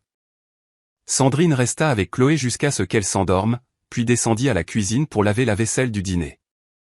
Valérie était dans le salon en train de regarder la télévision, mais Sandrine remarquait que son attention était ailleurs. Vers 23 heures, Sandrine entendit des bruits venant de la chambre de Nicolas, des pas, des voix étouffées, des sons qu'elle ne pouvait identifier. Puis, tout devint silencieux. Sandrine finit de nettoyer la cuisine et monta les escaliers. En passant devant la chambre de Nicolas, elle remarqua de la lumière sous la porte, mais n'entendit aucun son. Elle alla dans sa chambre, mais quelque chose la tenait éveillée. Il y avait une sensation dans l'air, une tension qu'elle ne pouvait expliquer.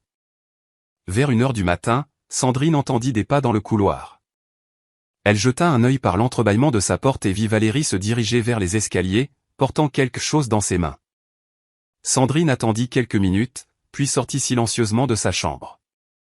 Elle descendit les escaliers avec précaution et vit de la lumière dans le salon. Elle s'approcha silencieusement et vit Valérie assise sur le canapé, avec plusieurs flacons de médicaments sur la table devant elle. Elle les comptait soigneusement, séparant les pilules en petits tas. Sandrine resta paralysée, observant depuis l'entrée du salon. Valérie prit un des flacons et le rangea dans sa robe de chambre. Elle laissa les autres sur la table. Puis elle se leva et se dirigea vers les escaliers. Sandrine se cacha derrière la porte de la cuisine pendant que Valérie passait. Elle entendit ses pas monter les escaliers, se dirigeant vers la chambre de Nicolas. Sandrine attendit encore 10 minutes avant de retourner dans sa chambre, mais elle savait qu'elle avait vu quelque chose d'important, même si elle ne savait pas quoi exactement. La tempête continuait de faire rage dehors et Sandrine resta éveillée, écoutant les bruits de la maison, le vent, la pluie, occasionnellement, des pas dans le couloir. Vers 3 heures du matin, tout devint silencieux, trop silencieux. Sandrine se leva et s'approcha de la fenêtre. La tempête s'était un peu calmée, mais il pleuvait encore fort. Soudain, elle entendit un cri d'en bas. « Valérie! Valérie, aide-moi !» C'était la voix de Nicolas, et elle semblait désespérée. Sandrine courut vers la porte de sa chambre, mais avant de l'ouvrir, elle entendit des pas dans le couloir. Elle resta immobile, à l'écoute. « Valérie !» cria de nouveau Nicolas, et sa voix semblait plus faible. Sandrine attendit, mais n'entendit pas Valérie répondre. Les cris de Nicolas continuèrent pendant plusieurs minutes, de plus en plus faibles, de plus en plus désespérés. « S'il vous plaît. Quelqu'un. Aidez-moi. » Sandrine sentit son cœur se briser. Elle voulait courir pour l'aider, mais quelque chose la retenait. Il y avait quelque chose de terriblement anormal dans toute cette situation. Finalement, après ce qui parut des heures mais ne fut probablement que quelques minutes, les cris cessèrent. La maison fut plongée dans un silence terrifiant, interrompu seulement par le son de la pluie qui continuait de tomber implacablement sur le toit. Les cris de Nicolas déchirèrent le silence de la nuit comme des couteaux. Sandrine se réveilla en sursaut, le cœur battant si fort qu'elle crut qu'il allait sortir de sa poitrine. Un instant, elle ne sut pas si c'était un rêve, mais elle l'entendit de nouveau. « Valérie, s'il te plaît, aide-moi. » La voix de Nicolas était désespérée, pleine de douleur et de peur. Sandrine sauta du lit et courut vers la porte. Dans le couloir, elle vit que la porte de la chambre de Chloé s'était aussi ouverte. « Sandrine » murmura la fillette, passant sa petite tête avec des yeux immenses de frayeur. « Reste dans ta chambre, mon amour » lui dit rapidement Sandrine. « Ton papa a besoin d'aide. » Mais quand Sandrine arriva aux escaliers, Chloé la suivit. La fillette s'assit sur la marche supérieure, serrant son ours Pépito, observant tout ce qui se passait en bas. Sandrine descendit les escaliers en courant, trébuchant dans sa hâte. Les cris de Nicolas venaient du salon principal. Quand elle arriva, elle le trouva étendu sur le sol à côté du canapé, le visage pâle comme du papier, les mains sur la poitrine. « Monsieur Nicolas !» s'écria Sandrine en s'agenouillant à côté de lui. « Qu'est-ce qui vous arrive? Que sentez-vous » Nicolas essayait de parler, mais seuls des sons étouffés sortaient. Ses yeux étaient grands ouverts, remplis de terreur, et sa respiration était laborieuse et entrecoupée. « Valérie !» cria Sandrine vers les escaliers. « Valérie, venez vite !» D'où elle était assise sur l'escalier, Chloé pouvait voir toute la scène. Elle vit son père par terre, Sandrine essayant de l'aider, et puis elle vit autre chose. Valérie sortit du salon attenant comme si elle avait dormi sur le canapé. Mais Chloé avait vu quelque chose avant l'arrivée de Sandrine. Elle avait vu Valérie debout à côté de son père, l'observant par terre. Elle n'avait pas dormi. Elle avait été réveillée, à regarder. « Que se passe-t-il » demanda Valérie en se frottant les yeux comme si elle venait de se réveiller. Sandrine la regarda rapidement et remarqua quelque chose d'étrange. Valérie portait une chemise de nuit en soie blanche, mais elle n'avait pas un seul pli. Son maquillage était parfait, comme si elle venait de se maquiller, pas comme quelqu'un qui avait dormi toute la nuit. « Nicolas est en train de mourir !» cria Sandrine. « Appelez une ambulance !» Valérie s'approcha lentement. Trop lentement pour quelqu'un dont le mari était en train de mourir. « Oh, mon Dieu !» murmura-t-elle. Mais sa voix semblait étrangement calme. « Que lui est-il arrivé ?»« Peu importe ce qui lui est arrivé, » cria Sandrine. « Appelez l'ambulance, maintenant !» Valérie se dirigea vers le téléphone, mais ses mouvements étaient lents, comme s'il n'y avait pas d'urgence. Sandrine observa, horrifiée, Valérie composer le numéro d'urgence, mais avant de finir, elle raccrocha. « J'ai oublié le numéro, » dit Valérie. « C'est le 15. » cria Sandrine, n'en croyant pas ses oreilles. Pendant que Valérie composait de nouveau, Sandrine vit quelque chose qui la glaça complètement. Valérie regardait Nicolas avec une expression froide, calculatrice. Il n'y avait pas de douleur dans ses yeux, pas de désespoir, il y avait de la satisfaction. Sandrine lui arracha le téléphone des mains. « Urgence !» cria-t-elle quand on répondit. « Mon patron est en train de mourir. Nous avons besoin d'une ambulance maintenant. » Elle donna l'adresse et toutes les informations demandées, tandis que Valérie restait debout à côté, observant. Nicolas avait cessé de bouger. Sa respiration était de plus en plus faible. « Nicolas !» cria Sandrine en lui prenant le visage. « Ne mourrez pas. Restez avec moi. » Valérie s'agenouilla de l'autre côté de Nicolas, mais Sandrine remarqua qu'elle ne le touchait pas. Elle n'essayait pas de l'aider de quelque manière que ce soit, elle l'observait seulement. Depuis l'escalier, Chloé vit tout. Elle vit son père devenir de plus en plus immobile. Elle vit Sandrine pleurer et essayer de l'aider. Et elle vit Valérie se contenter de regarder. La fillette ne comprenait pas exactement ce qui se passait, mais elle savait que quelque chose n'allait pas du tout. Les ambulanciers arrivèrent 8 minutes plus tard, mais cela parut 8 heures. Ils entrèrent en courant avec leur équipement et prirent la situation en main. « Quand cela a-t-il commencé ?» demanda l'un d'eux en examinant Nicolas. « Il y a environ 10 minutes, » répondit Sandrine. « Quelqu'un a vu ce qui s'est passé ?» Sandrine regarda Valérie. « Je dormais, » dit rapidement Valérie.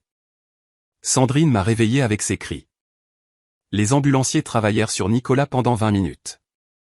Ils le connectèrent à des machines, lui injectèrent des médicaments, essayèrent de faire repartir son cœur, mais Sandrine pouvait voir sur leur visage qu'il était trop tard. « Je suis désolé, » dit finalement l'ambulancier en chef. « Nous n'avons rien pu faire. Il est mort d'un arrêt cardiaque massif. » Valérie se couvrit le visage de ses mains et commença à pleurer. Mais Sandrine, qui avait vu beaucoup de gens pleurer pour de vrai, remarqua que quelque chose clochait. Les sanglots de Valérie semblaient parfaits, trop parfaits. Et quand elle retira ses mains de son visage, Sandrine vit que ses yeux étaient secs. Chloé descendit les escaliers en courant et s'agrippa à Sandrine. « Papa dort ?» demanda-t-elle d'une petite voix. Sandrine la serra fort, ne sachant que dire. Valérie s'approcha et essaya de prendre Chloé, mais la fillette se cacha derrière Sandrine. « Viens avec moi, » ma chérie, dit Valérie d'une voix mielleuse. Maintenant, nous n'avons plus que l'une l'autre. Mais Chloé s'agrippa plus fort à Sandrine. La police arriva une demi-heure plus tard. C'était le protocole pour toute mort subite. Un détective d'âge moyen, l'inspecteur Stéphane Laurent, commença à poser des questions. Monsieur Delacroix avait-il des problèmes de santé? Demanda-t-il. Valérie s'essuya les yeux avec un mouchoir apparu comme par magie dans sa main. Oui, des problèmes de cœur. Il prenait des médicaments, mais il était très stressé ces derniers temps. Quel genre de stress? Valérie regarda vers Sandrine avant de répondre. Des problèmes au travail, et aussi quelques problèmes domestiques. L'inspecteur suivit son regard. Quel genre de problèmes domestiques? Eh bien, Valérie soupira dramatiquement, nous avons eu quelques incidents avec le personnel. Des choses qui disparaissaient, des comportements étranges. Nicolas était très inquiet pour la sécurité de Chloé. Sandrine sentit son estomac se retourner. Ce n'est pas vrai, murmura-t-elle. L'inspecteur la regarda. Vous êtes Sandrine Leroy? J'étais la nounou de Chloé. Et que pensez-vous de ces problèmes domestiques? Sandrine regarda Valérie, qui l'observait avec des yeux de glace. Il n'y avait pas de problème, dit Sandrine. Enfin, quelques malentendus, mais rien de sérieux. L'inspecteur prit des notes. Où étiez-vous quand monsieur Delacroix a eu sa crise? Dans ma chambre, je dormais. Je me suis réveillé quand je l'ai entendu crier. Et vous, madame Delacroix? Je dormais aussi, sur le canapé du salon d'un accent grave côté. Parfois, je dors là quand Nicolas ronfle beaucoup. L'inspecteur fronça les sourcils. Mais vous n'avez pas entendu les cris de votre mari? Valérie porta la main à son cœur. J'ai le sommeil très lourd. C'est Sandrine qui m'a réveillé. Sandrine voulait crier que c'était un mensonge, qu'elle avait vu Valérie réveillée, observant Nicolas. Mais qui la croirait? Où monsieur Delacroix gardait-il ses médicaments d'urgence? Demanda l'inspecteur. Dans l'armoire à pharmacie de la salle de bain principale, répondit immédiatement Valérie. Il avait aussi quelques pilules sur sa table de chevet et d'autres dans le tiroir de son bureau. L'inspecteur la regarda avec surprise. Vous connaissez très bien l'emplacement de tous ces médicaments. Bien sûr, je suis sa femme. C'est ma responsabilité de prendre soin de lui. Mais si vous dormiez dans une autre pièce? Inspecteur, l'interrompit Valérie, insinuez-vous quelque chose? Non, madame, j'essaie juste de comprendre la séquence des événements. Tandis que l'inspecteur continuait de poser des questions, Valérie parvint à s'éloigner discrètement. Sandrine la vit monter les escaliers, mais elle était trop occupée à répondre aux questions pour la suivre. En haut, Valérie entra silencieusement dans la chambre de Sandrine. Elle sortit de sa poche un flacon vide de médicaments pour le cœur et le cacha sous le matelas de Sandrine. Monique, qui nettoyait le couloir en état de choc, vit Valérie sortir de la chambre de Sandrine. Leurs regards se croisèrent un instant et Monique comprit ce qui s'était passé, mais elle était trop effrayée pour dire quoi que ce soit. Quand Valérie redescendit, l'inspecteur interrogeait Sandrine sur les médicaments manquants. C'est vrai que j'ai pris quelques pilules, admit Sandrine. Mais je l'ai déjà expliqué à monsieur Nicolas. C'était pour ma mère. Quel genre de pilule? Pour la circulation. Je pensais qu'elle l'aiderait avec son diabète. L'inspecteur écrivit tout dans son carnet. Monsieur Delacroix était au courant? Oui, je lui en avais déjà parlé. Nous allions régler le problème. Valérie toussa doucement. Inspecteur, pourrions-nous vérifier la chambre de Sandrine? Je pense que vous pourriez y trouver quelque chose de pertinent.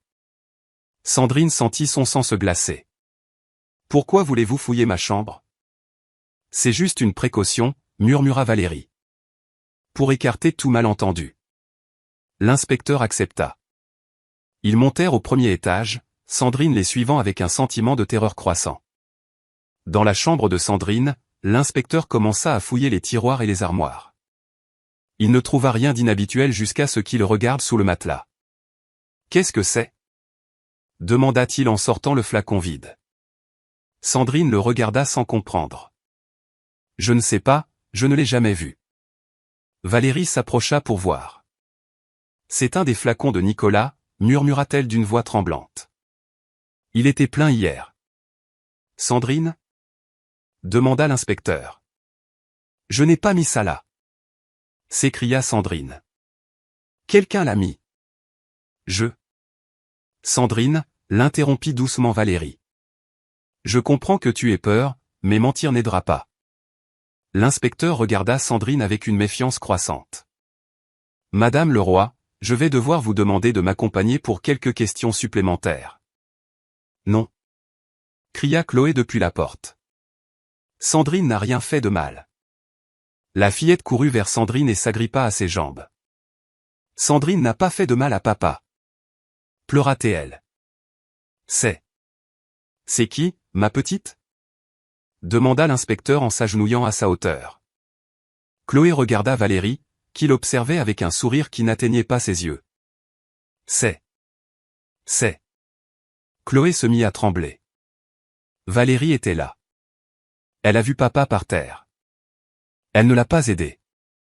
Les adultes se regardèrent. Ma chérie, dit Valérie d'une voix douce, tu es confuse? Tu as eu peur et tu n'as pas bien vu? Si, j'ai vu. Cria Chloé. Tu étais debout là. Tu n'as pas aidé papa. L'inspecteur se tourna vers Valérie. Il est possible que la fillette ait vu quelque chose. Valérie s'agenouilla à côté de Chloé. Mon amour, je sais que tu es très triste et confuse. Parfois, quand on a très peur, on croit voir des choses qui ne se sont pas vraiment passées. Si, c'est arrivé. Insista Chloé, mais sa voix semblait moins sûre. Inspecteur, continua Valérie, Chloé a été très perturbée ces derniers temps. Il y a eu beaucoup de changements dans la maison et je crois que tout ça la rend très confuse. L'inspecteur regarda la fillette avec compassion. Il est normal que les enfants soient confus dans des situations traumatisantes, dit-il à Sandrine. Son témoignage ne peut être considéré comme fiable. Sandrine sentit le monde s'effondrer autour d'elle. Mais, monsieur l'inspecteur, si la fillette dit que... Madame le roi, l'interrompit l'inspecteur. Nous avons des preuves matérielles que vous aviez accès aux médicaments de monsieur Delacroix. Nous avons l'historique des médicaments manquants et maintenant nous trouvons un flacon vide dans votre chambre. Sandrine ouvrit la bouche pour protester, mais l'inspecteur continua. Je vais devoir vous arrêter pour suspicion d'homicide. Non. Cria Chloé. Sandrine n'a pas tué papa. Mais il était trop tard. L'inspecteur sortit les menottes. Sandrine s'agenouilla près de Chloé. Mon amour, écoute-moi bien. Je n'ai pas fait de mal à ton papa. Je t'aime beaucoup et je vais revenir, tu m'entends? Je vais revenir. Chloé s'agrippa à Sandrine de toutes ses forces. Ne pars pas. Ne me laisse pas avec elle. Valérie s'approcha et prit Chloé par les épaules, la séparant de Sandrine. Sa prise semblait tendre de loin, mais Sandrine put voir comment ses doigts s'enfonçaient dans la peau de la fillette. Viens avec moi, ma chérie, murmura Valérie. Maintenant, nous n'avons plus que l'une l'autre. Sandrine fut emmenée vers la porte, mais elle se retourna une dernière fois vers Chloé. Je vais revenir. Lui cria-t-elle. Je te promets que je vais revenir. La porte se referma derrière elle. Dans la maison ne restèrent que Valérie, Chloé et Monique. Le silence était terrifiant. Valérie lâcha les épaules de Chloé et se redressa. L'expression de douleur et de désespoir disparut de son visage comme un masque qu'elle aurait retiré. Bon, dit-elle d'une voix froide. Maintenant, nous ne sommes plus que nous deux. Chloé la regarda avec des yeux immenses, comprenant enfin pleinement qu'elle était seule avec quelqu'un de très méchant. Monique, continua Valérie sans quitter Chloé des yeux. Vous pouvez rentrer chez vous. Je n'ai plus besoin de vous. Monique regarda Chloé avec des larmes aux yeux. Mais, madame, la petite. La petite est ma responsabilité maintenant, l'interrompit Valérie. Et je crois qu'elle doit apprendre quelques nouvelles règles. Monique voulait protester. Elle voulait emmener Chloé avec elle, mais elle savait qu'elle ne pouvait rien faire. Partez, répéta Valérie, et sa voix était dangereuse. Monique prit ses affaires et partit, laissant Chloé seule avec Valérie. Dès que la porte se referma, Valérie attrapa Chloé par le bras. Toi et moi allons avoir une conversation très sérieuse, lui dit-elle. Elle traîna Chloé jusqu'à sa chambre et la poussa à l'intérieur.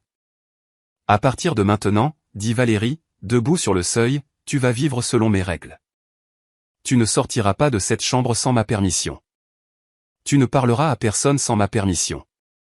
Et tu ne raconteras certainement pas de mensonges sur moi. Ce ne sont pas des mensonges. Cria Chloé. Tu as tué mon papa. Valérie s'approcha du lit où se trouvait Chloé. Écoute-moi bien, petite idiote. Ton père est mort. Sandrine est en prison. Tu n'as personne d'autre que moi. Et si tu ne te tiens pas bien, je m'assurerai que Sandrine ne sorte jamais de cette prison. Chloé se mit à pleurer. Je veux Sandrine, sanglota-t-elle. Sandrine ne reviendra pas, dit Valérie avec cruauté. Et plus vite tu le comprendras, mieux ce sera pour toi. Valérie sortit de la chambre et ferma la porte. Chloé entendit le bruit d'une clé tournant dans la serrure. Elle était enfermée. Elle se blottit sur son lit, serrant Pépito, et pleura jusqu'à s'endormir. De l'autre côté de la porte, Valérie souriait de satisfaction. Tout s'était déroulé mieux qu'elle ne l'avait prévu. Nicolas était mort, Sandrine était en prison, et maintenant elle avait le contrôle total sur Chloé et sur tout l'héritage. Ce n'était qu'une question de temps avant qu'elle ne puisse aussi se débarrasser de la fillette, mais cela pouvait attendre un peu. D'abord, elle devait s'assurer que Sandrine soit condamnée. Valérie descendit les escaliers vers le bureau de Nicolas, où elle commencerait à planifier la phase suivante de son plan. Dans la chambre à l'étage, Chloé pleurait en silence, se demandant si Sandrine tiendrait sa promesse de revenir. Elle ne savait pas qu'elle devrait attendre des mois pour le découvrir. 3 mois après la mort de Nicolas, la maison de campagne des Delacroix était devenue une prison silencieuse. Les rideaux restaient tirés la plupart du temps, et les seuls bruits qu'on entendait étaient les pas de Valérie dans les couloirs et le sanglot occasionnel qui venait de la chambre de Chloé. La fillette passait presque tout son temps enfermée dans sa chambre. Valérie avait installé un verrou à l'extérieur et ne la laissait sortir que pour aller aux toilettes et pour les repas, qui devenaient de plus en plus rares et irréguliers. « Bonjour, ma chérie », disait Valérie chaque matin en ouvrant la porte avec cette voix mielleuse qu'elle avait perfectionnée. « As-tu bien dormi dans ta chambre ?» Chloé ne répondait plus.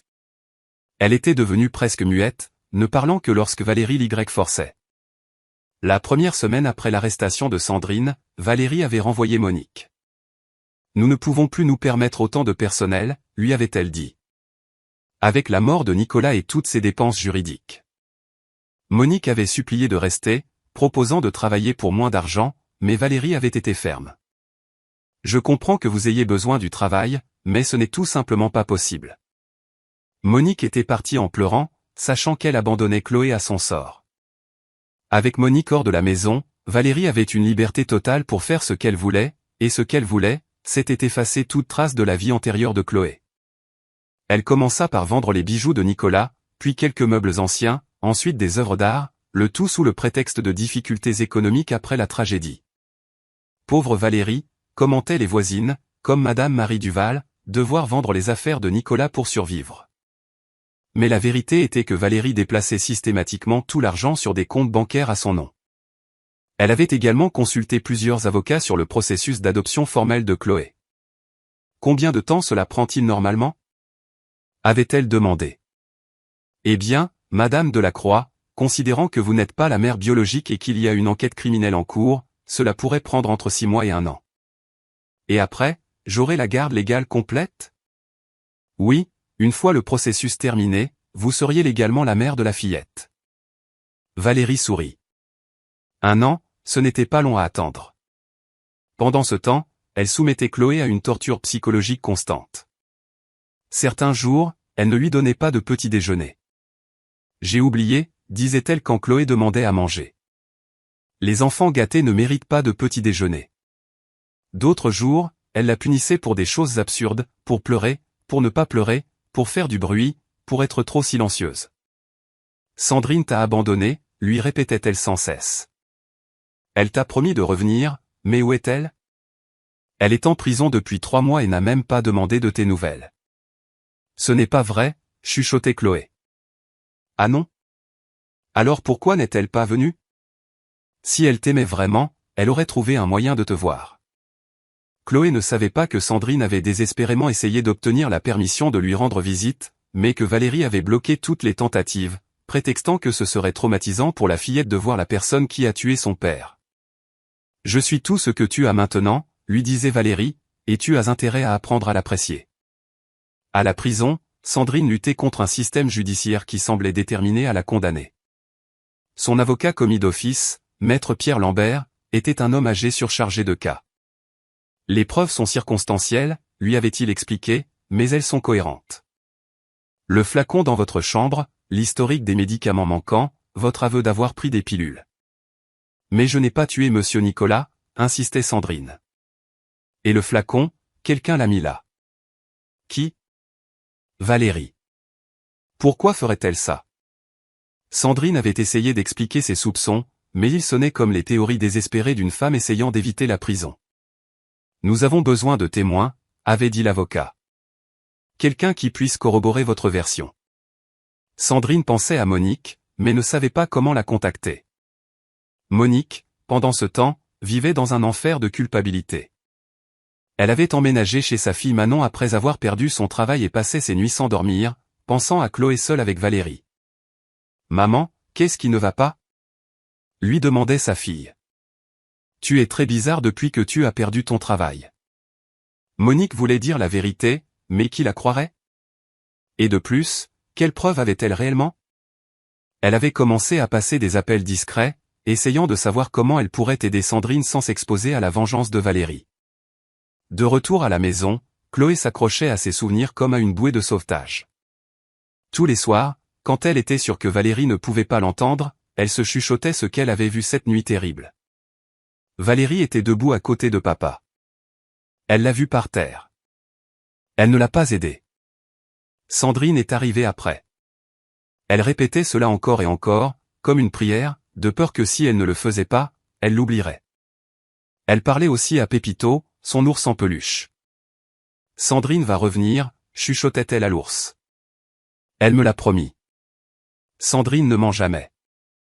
Mais chaque jour qui passait sans nouvelles de Sandrine, Chloé se sentait plus perdue. Valérie, confiante que tout se déroulait selon ses plans, avait commencé à préparer la phase suivante. Les soirs, quand Chloé était enfermée, elle s'asseyait devant l'ordinateur de Nicolas pour chercher des informations. Accident domestique chez les enfants, tapait-elle dans le moteur de recherche. Chute mortelle dans les escaliers, noyade dans les baignoires. Elle lisait des articles sur des belles-mères qui avaient tué les enfants de leur mari et comment elles avaient réussi à faire passer cela pour des accidents. Elle étudiait des cas juridiques, des méthodes, des délais. Après le procès, se disait-elle, d'abord, je m'assure que Sandrine soit condamnée, puis je me débarrasse de la fillette. Les voisins du quartier avaient pitié de Valérie. « Comment va la petite Chloé ?» lui demandait Madame Marie Duval de la maison voisine. « Très mal », répondait Valérie avec de fausses larmes aux yeux. Elle est traumatisée par la perte de son papa et par la trahison de Sandrine. Elle parle à peine, mange à peine. Le docteur dit qu'elle a besoin de temps pour tout digérer. Ma pauvre petite. Et pauvre de vous aussi, élevant seule une enfant qui n'est même pas la vôtre. C'est ce que Nicolas aurait voulu, chuchotait Valérie. Cet enfant est tout ce qu'il me reste de lui. La vérité était que Chloé allait de plus en plus mal chaque jour. Elle avait perdu tellement de poids que ses vêtements étaient trop grands pour elle. Elle avait cessé de se coiffer, de jouer, de faire quoi que ce soit d'autre que de s'asseoir sur son lit en serrant Pépito. Valérie avait envisagé de l'emmener chez le médecin, mais un docteur poserait des questions. Pourrait-il remarquer les marques sur les bras de Chloé? Pourrait-il se rendre compte que quelque chose n'allait pas? Elle est juste triste, décida Valérie. C'est normal quand les enfants perdent leurs parents. La date du procès approchait. Sandrine serait jugée le vendredi matin. Monique savait que c'était sa dernière chance de faire quelque chose. Le jeudi soir, après que sa famille se soit endormie, elle prit le téléphone et chercha le numéro de l'avocat de Sandrine. « Maître Lambert », dit-elle quand il répondit, « c'est Monique Martin à l'appareil. Je travaillais chez les Delacroix. »« Madame Martin, avez-vous des informations sur l'affaire ?» Monique prit une profonde inspiration. « Oui, j'ai beaucoup de choses à vous raconter. » Ils parlèrent pendant 1 heure. Monique lui raconta tout. Comment elle avait vu Valérie placer des preuves, comment elle avait été témoin des mauvais traitements infligés à Chloé. comment elle avait entendu des conversations suspectes. Serez-vous disposé à témoigner demain? Lui demanda l'avocat. Monique pensa à sa famille, aux menaces de Valérie, aux conséquences possibles. Puis elle pensa à Chloé, seule et effrayée dans cette maison. Oui, dit-elle, je vais témoigner. Ce même soir, Valérie était d'excellente humeur. Elle avait mis sa plus belle robe noire et avait répété son discours devant le miroir. Elle monta dans la chambre de Chloé après le dîner. Demain est un jour très important, dit-elle à la fillette qui était couchée, lui tournant le dos. Pourquoi? Murmura Chloé. Parce que demain, on va juger Sandrine, et quand ils auront fini, elle ira en prison pour toujours. Chloé se retourna rapidement. Pour toujours. Pour toujours, confirma Valérie avec satisfaction. Et après ça, je serai officiellement ta nouvelle maman. Et tu ne reverras plus jamais Sandrine, ni Monique, ni personne que tu connaissais avant. Chloé sentit quelque chose se briser dans sa poitrine. Mais Sandrine n'a rien fait de mal, chuchota-t-elle. Sandrine a tué ton père, dit Valérie. Et demain, tout le monde le saura. Valérie sortit de la chambre et ferma la porte à clé. Chloé resta éveillée toute la nuit, à réfléchir. Elle savait qu'elle devait faire quelque chose. Si elle n'agissait pas maintenant, Sandrine partirait pour toujours et elle resterait seule avec Valérie pour le reste de sa vie. Le lendemain matin, Valérie se réveilla tôt et s'habilla soigneusement. Elle voulait être parfaite pour le procès, comme la veuve éplorée en quête de justice. Elle monta dans la chambre de Chloé. « Je vais au palais de justice », annonça-t-elle. « Je reviendrai quand tout sera terminé, et alors nous commencerons notre nouvelle vie ensemble. » Elle ferma la porte à double tour et partit. Chloé attendit d'entendre la Renault 4 de Valérie s'éloigner. Puis elle se leva et s'approcha de la fenêtre de sa chambre. La fenêtre donnait sur le jardin arrière et était au rez-de-chaussée. Si elle parvenait à l'ouvrir. Chloé avait beaucoup grandi depuis que Valérie avait commencé à l'enfermer.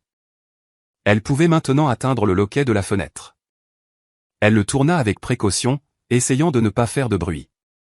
La fenêtre s'ouvrit. Chloé regarda en bas. Ce n'était pas très haut, mais pas bas non plus pour une fillette de 4 ans. Elle se souvint de la petite chaise qu'elle avait dans sa chambre pour atteindre les étagères hautes. Elle la traîna jusqu'à la fenêtre et monta dessus. De là, elle pouvait atteindre le sol sans se blesser. Elle s'assit sur le rebord de la fenêtre, les jambes pendantes. Elle avait très peur, mais elle pensa à Sandrine. Sandrine m'a promis de revenir, se dit-elle, mais elle ne peut pas revenir si elle est en prison. Chloé sauta. Elle atterrit sur la pelouse du jardin, se blessant un peu les genoux, mais sans gravité. Elle se releva, secoua la terre de sa robe et courut vers la porte du jardin. La porte avait un verrou haut, mais il y avait des caisses empilées à proximité que Chloé pouvait utiliser pour grimper.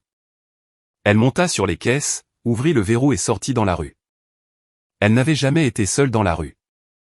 Elle était toujours sortie avec Sandrine ou son père, mais elle se souvenait vaguement d'avoir entendu Valérie mentionner le nom de l'endroit où Sandrine allait être jugée. Le palais de justice, murmura-t-elle. Je dois arriver au palais de justice.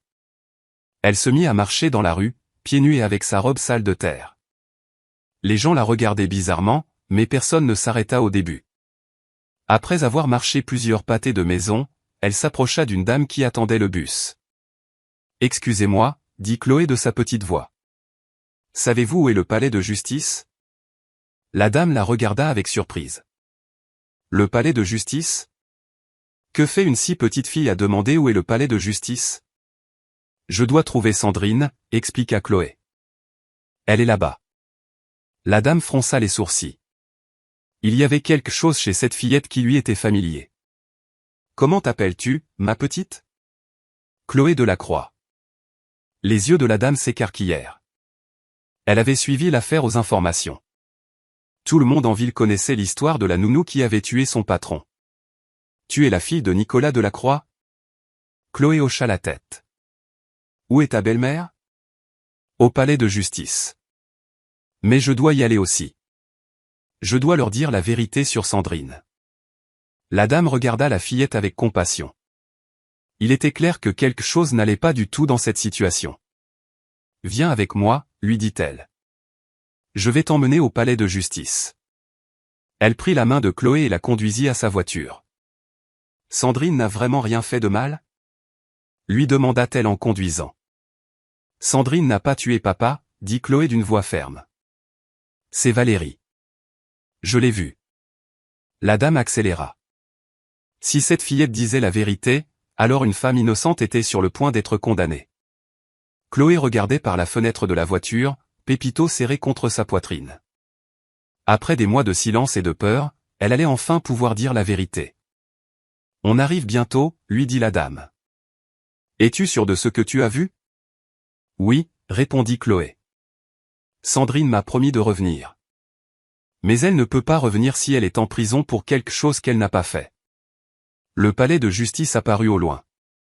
Chloé prit une profonde inspiration. Il était temps de sauver Sandrine. Le palais de justice était comble quand le procès commença. Sandrine était assise sur le banc des accusés, les mains menottées et le cœur brisé. Elle n'avait pas vu Chloé depuis 3 mois, sans savoir si la fillette allait bien, sans pouvoir rien faire pour la protéger. Valérie occupait le premier rang, vêtue d'un noir rigoureux, un mouchoir à la main et une expression de douleur parfaitement répétée. Elle représentait la famille de la victime, la veuve en quête de justice.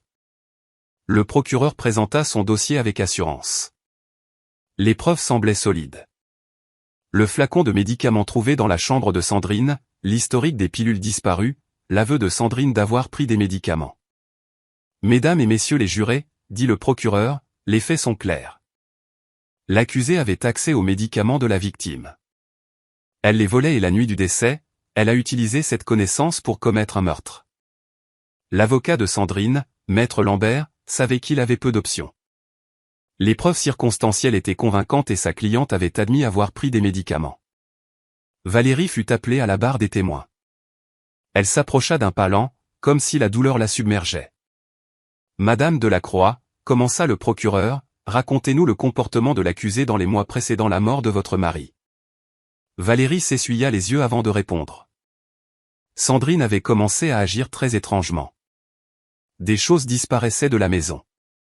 Elle semblait nerveuse tout le temps et ma petite Chloé était très perturbée par son comportement. Votre petite a-t-elle remarqué quelque chose de spécifique? Chloé me disait que Sandrine lui faisait peur, qu'elle avait changé. Une si petite fille ne ment pas sur ces choses-là. Sandrine observait, horrifiée, Valérie construire mensonge après mensonge. Le jury semblait la croire entièrement. Quand le témoignage de Valérie fut terminé, Maître Lambert se prépara pour sa défense. Il avait peu de cartes à jouer, mais il vit alors quelque chose qui lui redonna espoir. Monique Martin était entrée dans le palais de justice, nerveuse mais déterminée. Votre honneur, dit l'avocat, j'ai un témoin de dernière minute. Monique s'approcha de la barre des témoins, les mains tremblantes. Madame Martin, commença Maître Lambert, vous avez travaillé chez les Delacroix? Oui, pendant 5 ans. Avez-vous été témoin de quelque chose d'inhabituel la nuit de la mort de Monsieur Delacroix? Monique prit une profonde inspiration. J'ai vu Madame Valérie sortir de la chambre de Sandrine après l'arrivée de la police. Elle tenait quelque chose dans sa main. Pourquoi n'avez-vous pas parlé avant? J'avais peur. Elle m'a menacé. Elle a dit que ma famille perdrait son travail si je parlais. Le procureur se leva pour objecter, mais à ce moment-là, on entendit un tumulte à l'entrée du palais de justice. Les portes s'ouvrirent à la volée et une petite fille entra en courant. Sandrine n'a rien fait. Cria Chloé de toutes ses forces. Sandrine n'a rien fait. Le tribunal devint totalement silencieux. Tous les regards se tournèrent vers la petite silhouette tremblante au centre de l'allée. Ordre! Cria le juge Jean-Luc en frappant son marteau. Chloé courut vers Sandrine, mais les gardes l'arrêtèrent. Laissez-moi parler! Cria la fillette. J'ai vu ce qui s'est passé. Sandrine se mit à pleurer en voyant Chloé. La fillette était très maigre, pâle, clairement maltraitée. Votre honneur, dit Maître Lambert, voici Chloé Delacroix, la fille de la victime. Si elle a des informations pertinentes. Le juge hésita. Le témoignage d'une fillette de 4 ans était problématique, mais les circonstances étaient extraordinaires. Très bien, mais avec les précautions appropriées. Chloé s'approcha de la barre. Valérie l'observait avec un sourire forcé, mais Sandrine put voir la panique dans ses yeux. Chloé, dit doucement le juge, sais-tu la différence entre la vérité et le mensonge? Oui, répondit Chloé d'une voix claire. La vérité, c'est ce qui s'est vraiment passé. Le mensonge, c'est ce que dit Valérie. Un murmure parcourut le tribunal. Que as-tu vu la nuit où ton papa est mort? Chloé regarda Valérie, puis Sandrine, et enfin elle parla. Valérie était debout à côté de papa quand il était par terre. Elle l'a vu là, mais elle ne l'a pas aidé. Elle est restée à le regarder jusqu'à ce que Sandrine arrive. En es-tu sûr? Oui. Valérie ne dormait pas. Elle était réveillée, à regarder papa par terre. Le procureur essaya d'intervenir. Votre honneur, une si petite fille peut être confuse, traumatisée. Mais Monique se leva. J'ai aussi vu des choses. Cria-t-elle. J'ai vu Valérie placer des preuves. J'ai vu comment elle maltraitait la fillette. Tout ce que dit Chloé est vrai. Valérie se leva de son siège. C'est ridicule. S'exclama-t-elle, mais sa voix était désespérée. Ce sont les mensonges d'une fillette traumatisée et d'une employée aigrie. Mais maître Lambert avait plus d'informations. Votre honneur, mes recherches ont révélé que madame Valérie Dubois a été mariée auparavant en Colombie. Son premier mari est également mort d'une crise cardiaque dans des circonstances suspectes. Valérie devint blême. Ça n'a rien à voir. Est-il vrai que vous avez hérité d'une somme considérable après ce décès? Valérie se mit à trembler. Vous ne comprenez pas. Cria-t-elle finalement. Nicolas était un homme faible. Cette petite idiote ne comprend pas ce qu'elle a vu. Le tribunal devint silencieux. Valérie s'était complètement trahie. Il méritait de mourir. Continua-t-elle à crier. Tous ces problèmes qu'il me causait. J'ai attendu qu'il meure parce qu'il le méritait. Ses propres mots la condamnèrent. Les gardes s'approchèrent immédiatement. Sandrine. Cria Chloé en courant vers elle. Cette fois, personne ne l'arrêta. Sandrine la prit dans ses bras en pleurant. Ma puce, mon amour. J'ai cru que je ne te reverrais jamais. Je t'avais dit que je reviendrais, chuchota Chloé. Je te l'avais promis. Valérie fut arrêtée immédiatement. Sandrine fut libérée de ses menottes. Les mois suivants apportèrent justice et guérison. La famille paternelle de Nicolas, que Valérie avait tenue à l'écart, réclama la garde de Chloé. Mais ils insistèrent pour que Sandrine continue d'être sa nounou. Vous êtes la seule mère que cet enfant a vraiment connue, dit l'oncle Antoine Delacroix à Sandrine. Chloé a besoin de vous. Un an plus tard, dans la nouvelle maison de Chloé, la fillette jouait dans le jardin, riant tandis que Sandrine l'observait depuis la fenêtre. Elle avait repris le poids perdu. Elle avait recommencé à parler et à rire. Valérie purgeait une peine de 25 ans pour homicide par omission. Sandrine, dit Chloé cet après-midi-là en s'asseyant à côté d'elle, quand je serai grande, je veux être avocate. Pourquoi, mon amour? Pour aider les gens comme toi. Pour que la vérité gagne toujours. Sandrine la serra dans ses bras, fière du courage de la fillette qui les avait sauvées toutes les deux. La vérité avait triomphé, et Chloé avait appris que même en étant petite, sa voix pouvait changer le monde.